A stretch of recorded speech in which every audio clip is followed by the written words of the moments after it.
Salut les mecs, on se retrouve dans une nouvelle vidéo Road to SMIC. Ça faisait longtemps et je me suis dit qu'il fallait que je vous donne des news, étant donné que j'ai reçu mon nouveau Funded. Donc si vous êtes nouveau, qu'est-ce qui s'est passé depuis le début de cette chaîne? J'ai validé un premier Funded, j'ai fait deux payouts, donc je vous ai tout montré. Je vous ai montré quand tout se passait bien, je vous ai également montré quand je l'ai perdu, parce que j'ai tilt une seule fois, donc c'est assez frustrant parce que tu tiens bon pendant 3 semaines et après tu fais une seule dinguerie et ça, tu perds le compte. J'en ai revalidé un, comme je vous l'avais montré. C'était lequel? Je crois que c'était lui. Là, c'est la phase 2, donc je l'avais validé, donc c'était cool. Et donc, j'ai également validé aussi la phase 1 d'un autre challenge. Donc là, actuellement, j'ai un funded et une phase 2 euh, de mon côté. Mais aujourd'hui, non, c'était hier. Hier, j'ai reçu le funded et j'ai pris une mauvaise position. Donc jusque-là, tu vas me dire, bon, rien de dramatique, sauf que j'ai déplacé le SL. Donc voilà, comme je vous ai dit, je suis totalement transparent, je vous dis tout. Et mon pire ennemi, c'est moi-même. Avec ma stratégie qui fait des petits SL, oui, quand ça passe, euh, c'est cool. Ça me permet d'avoir un win rate plus bas et d'être super rentable, même si encore le win rate, euh, ben, il est relativement bon de mon côté. Mais regarde, hein, si je le décale un peu, tu vois, ben là, je peux rapidement perdre pas mal. Et donc, il faut il m'arrive encore de le déplacer. Et donc, c'est ma faute. Mais j'ai réussi à remonter ce drawdown. Du coup, c'était un petit peu ça que je voulais vous montrer, comment j'ai rattrapé le drawdown. Et si j'ai un conseil à donner, c'est juste respirer. Là, tu vas dire, qu'est-ce qu'il raconte? Juste, prenez du recul. Ok, ça va le faire. Et même si vous cramez un compte, en soi, l'objectif, c'est pas d'y arriver le plus rapidement possible à faire tel ou tel profit. L'objectif, c'est euh, d'acquérir la compétence ben, j'arrive à faire de l'argent, peu importe le jour, peu importe l'heure, sur une longue période de temps. Donc, même si tu crames un compte maintenant, c'est pas grave, ok, tu respires, t'apprends, et voilà. Donc, je vais vous montrer là où je l'ai cramé. Donc là, c'était les positions qui m'ont permis d'être funded et de passer ma phase, non pas ma phase 1, mais c'était quand ça? C'était en début de semaine. Et là, vous voyez que le prix, donc on va détailler un petit peu les graphes, parce que c'est vrai que ça fait longtemps que j'ai pas fait d'analyse sur les graphes actuels. À chaque fois, je présente des stratégies, etc. pour changer un petit peu de format. Mais moi, ce que j'aime bien, c'est vraiment analyser ce qui se passe comme ça. Donc, ici, on était en 4 heures. Bon, on va détailler j'ai eu vite fait, même si c'est pas super intéressant. Donc là, je vous avais parlé de ce petit pattern-là avec la mèche qui englobe la bougie. Vous voyez que le prix, il a totalement respecté. Et il a totalement chuté. Et là, regardez, qu'est-ce que ça fait? Hop, vous voyez que là, on a une accumulation, on n'a pas pris la liquidité, une autre accumulation, on n'a pas pris la liquidité. Donc là, on a potentiellement, euh, bon, hop, je vais l'enlever, mais juste pour vous montrer, on a potentiellement ici un market maker modèle qui est en train de se former. Et donc, en revenant sweep cette liquidité-là, moi, je m'attendrais à ce qu'on revienne tout éclaté. Voilà pour mon billet sur GU. Je le donne comme ça. On va détailler la position qui m'a mis mal au début de mon funded. Et, euh, et les positions qui m'ont permis regardez par exemple aujourd'hui le NAS m'a bien régalé. Donc on va détailler ça aussi, on va détailler ça après. Ok, je vais vous montrer là où je me suis fait éclater. Et là où je me suis fait éclater, c'était sur le gold. J'ai laissé mon SL et je vous expliquer ce que j'ai fait, pourquoi j'ai pris plus que le risque que je m'étais accordé. Et donc voilà. Donc on va revenir vite fait. C'était hier, donc c'était jeudi. Hop, ouais. Donc on va venir à la fin de la truc de Londres. Donc moi j'arrive devant les graphes. Comme je vous ai dit, j'étais totalement baissier à partir. Alors attendez, hop, on va aller sur du HTF un peu plus. Encore une fois, je parle totalement en freestyle, j'écris rien, rien n'est préparé. Je partage juste mes analyses qui sont pas mal en vrai de vrai et mes positions.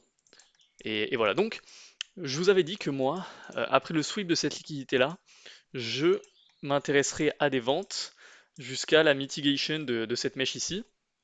Et donc, c'est totalement ce qui s'est passé. Sauf que le truc qui me dérangeait un petit peu, c'est qu'on n'était pas revenu au CE, donc aux 50% de ça. Donc là, on a une accumulation avec un SMT ici, c'est un truc que j'ai parlé plusieurs fois. Et donc c'est quelque chose que j'aime bien. Mais donc tu vois, j'étais un petit peu incertain sur le fait de est-ce qu'on allait chuter direct ou pas. Tu vois, c'est pour ça que enfin je me suis vachement intéressé aux liquidités internes. Et là, vous voyez que on sweep cette liquidité-là, et pour continuer à chuter, on vient pas re-sweep cette liquidité-là, mais on fait ce pattern de continuation que je vous ai souvent montré, c'est-à-dire qu'on fait une trendline, ok, on la mitigate un peu, et là on continue à chuter, tu vois. Ça évite au prix de revenir trop haut, tu vois. C'est un pattern de continuation. Hop, donc attendez, je vais juste enlever ça. Donc je suis dans ce contexte-là, je me dis ok, chercher des ventes c'est plus favorable après l'éclatage de ça, sauf que moi quand j'arrive en M5 pour repérer les liquidités, ok, moi je repère toujours les liquidités le matin. Et donc, qu'est-ce que je vois? Je vois qu'on a une cassure de structure ici, que le prix est revenu dans cette OB-là, sans l'éclater, ok? Donc, attendez, hop. Donc là, je me dis, ok, ici, je suis sûr qu'il y a de la liquidité. Et comme vous savez, moi, j'aime bien rentrer après un sweep de liquidité. C'est une de mes règles. Et donc, et de l'autre côté, qu'est-ce que je vois? Pour moi, je pensais on allait sweep ça et chuter. Le prix est revenu plus haut et je vais vous expliquer les erreurs que j'ai faites, etc. Donc moi, de base, j'aurais voulu choper un long après le sweep de cette liquidité, un truc comme ça, ok, jusqu'ici. Sauf que le prix, qu'est-ce qu'il a fait le prix? Le prix a juste continué d'aller à la hausse, donc c'était ok. Et hop, là où j'ai pris ma vente, où je me suis fait éclater sur mon drawdown, c'était ici. Alors, pourquoi c'était nul? Regardez le timing déjà. J'ai pas attendu 14 heures. Et déjà, il y a plusieurs trucs. On va très rarement d'une liquidité majeure comme celle-là. On se rend bien compte que cette liquidité-là, elle est plus grosse que cette liquidité-là. On va rarement d'une liquidité majeure à une liquidité mineure. Par contre, ce qu'on fait très souvent, c'est d'une liquidité mineure à une liquidité majeure ou d'une liquidité majeure à une autre grosse liquidité majeure. Donc déjà, c'était pas terrible. Secondo, vous voyez ce processus, j'ai présenté des stratégies mécaniques et à chaque fois je vous ai dit, bah, quand tu te prends un sell, tu te remets pas en question parce que tu dis que ça fait partie de la stratégie, que le trading c'est un jeu de probabilité, oui, mais si tu peux toujours te remettre en question pour t'améliorer, c'est mieux, tu vois.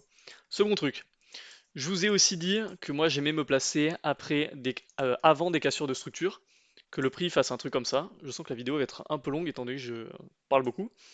Et rentrer ici pour un minima target cette zone ici, ok? Là, j'avais fait une entrée assez agressive, donc j'ai pas de souci avec ça, ça m'arrive. Donc après cette bougie-là, hop, c'était plus là. Dès que le prix a clôturé ici, moi je suis rentré à ce niveau-là. Et vous voyez que juste, euh, tu vois, j'aurais carrément pu me mettre à BE déjà et ça aurait fait quasiment du 3R.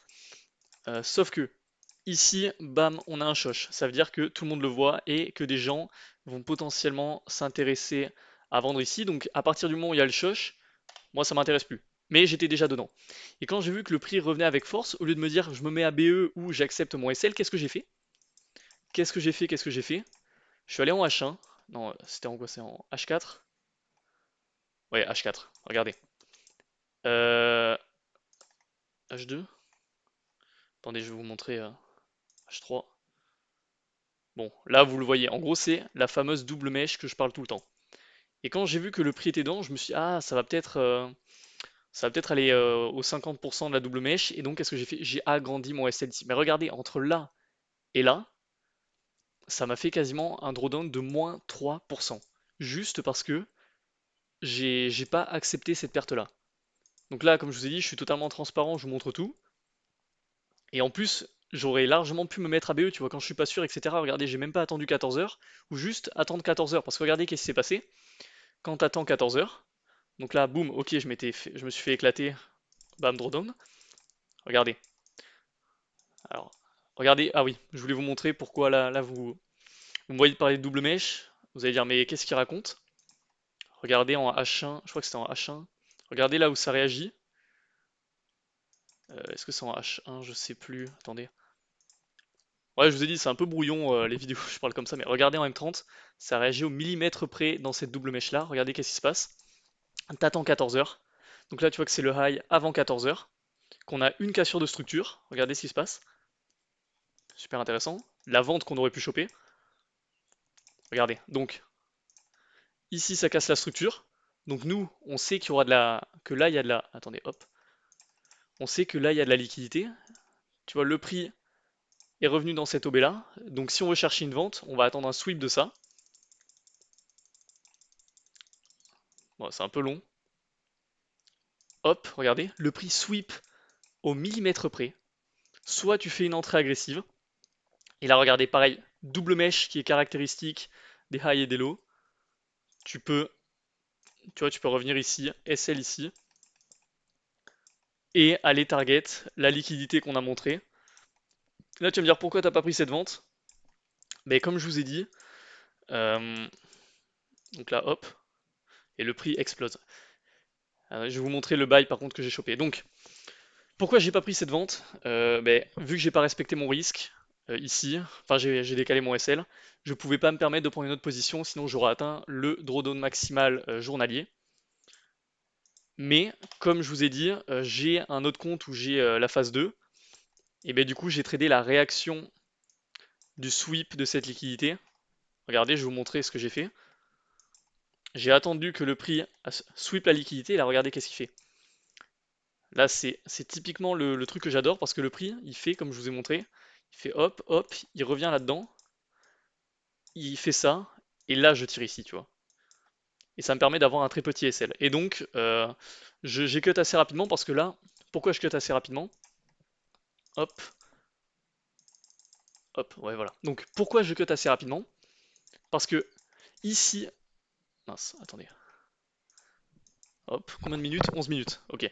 Parce que ici, on savait qu'on avait des vendeurs, que les derniers acheteurs étaient ici, mais à partir de là, j'ai plus d'infos sur où est la liquidité, tu vois. Ok, on a inquiété la trendline, donc on va potentiellement continuer à chuter, mais sur l'instant T, tu vois, moi je savais pas. Donc j'ai juste tradé la réaction au sweep de la liquidité, et je me suis mis à BE très rapidement, et donc là, hop, ça a TP ici, et c'était nickel. Et là, pile à un timing macro, donc les timings macro, c'est souvent 10 minutes, 10 minutes avant les nouvelles heures, ou en gros, euh, les 50, enfin, soit par exemple 1h50 ou 1h10. En gros, c'est la manipulation avant l'expansion de la bougie 1 heure. Si vous faites attention à ça, vous verrez que très souvent on a des accumulations assez spéciales lorsqu'il est 15 ou 45. Là encore une fois, c'est des trucs que vous allez remarquer au fur et à mesure. Je vous balance les infos comme ça. Mais donc c'était un timing macro, on sweep une liquidité. Donc voilà, donc sur la phase 2, donc la phase 2 se porte bien.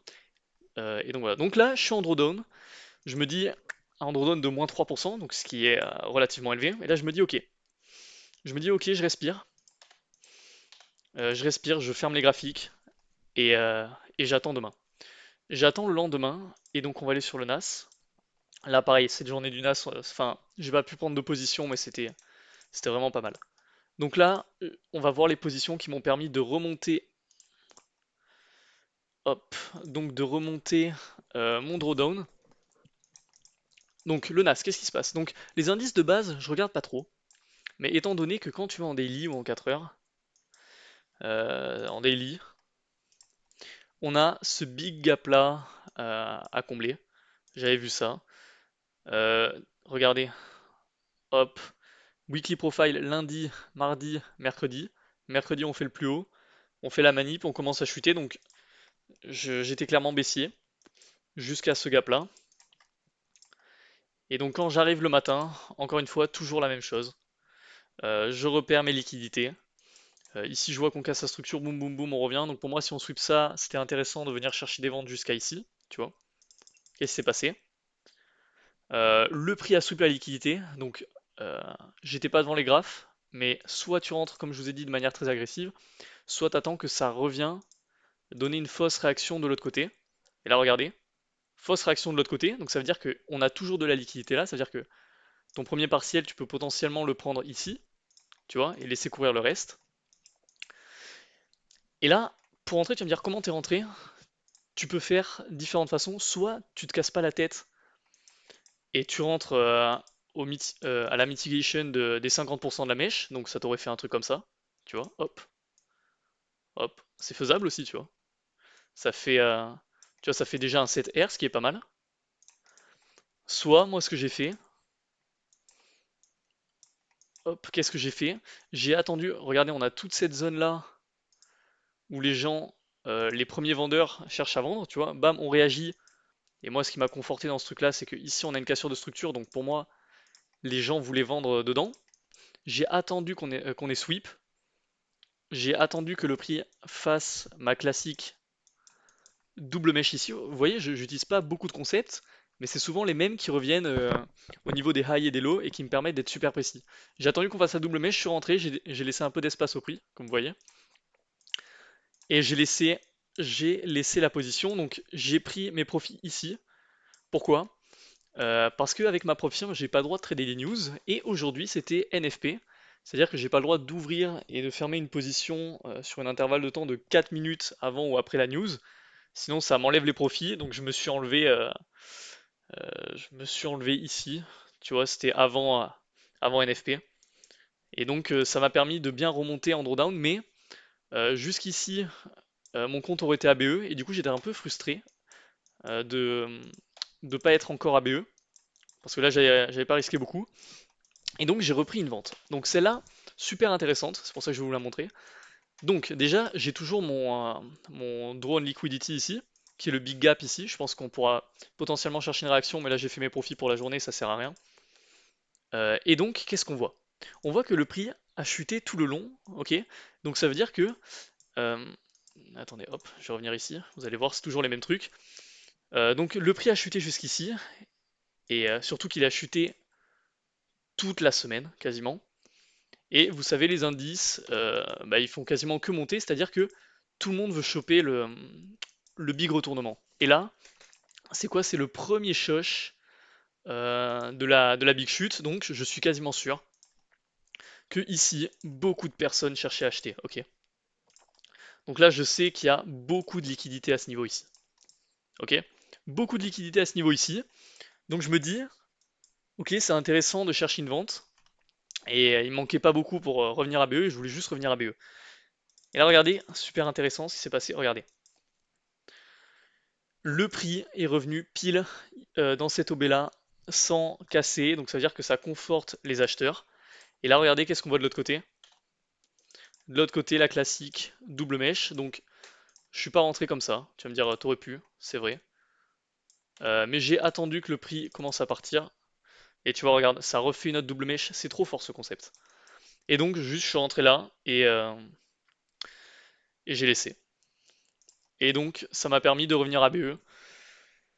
Donc vous voyez, ce qui est fou, c'est que je prends deux super positions comme ça, mais une seule position où psychologiquement tu dérailles un peu, où tu décales ton SL, et ça éclate tous les progrès que tu as fait sur, je sais pas, un mois, une semaine, 2 semaines. Donc c'est un peu frustrant. Et c'est là où les prop firmes sont assez fortes, c'est qu'elles t'encouragent à être dans ce truc de ben, où tu te dis, ben, perdu pour perdu, je vais risquer beaucoup et au final tu te fais éclater, tu perds le compte, alors que si tu tradais en fonds propres, tu serais largement rentable. Tu vois. Donc j'allais dire, c'est un peu dommage, c'est le but du jeu, mais voilà. Donc je pense que ça fait quoi? Ça fait 18 minutes que je parle. Je pense que j'ai détaillé suffisamment mes positions. Je sais pas si je devrais faire des vidéos, par exemple le week-end, prévision de la semaine ou des trucs comme ça, je sais pas. Je sais pas si ça peut vous intéresser. Mais en tout cas, je pense qu'on va s'arrêter là. Je vais vous souhaiter un bon week-end. Moi, je vais retrader ben, lundi, tranquillou, tranquillement. L'objectif, ça va être d'avoir deux funded et je vais me concentrer sur ce funded là pour aller chercher un gros payout. Ce serait cool. Et puis voilà.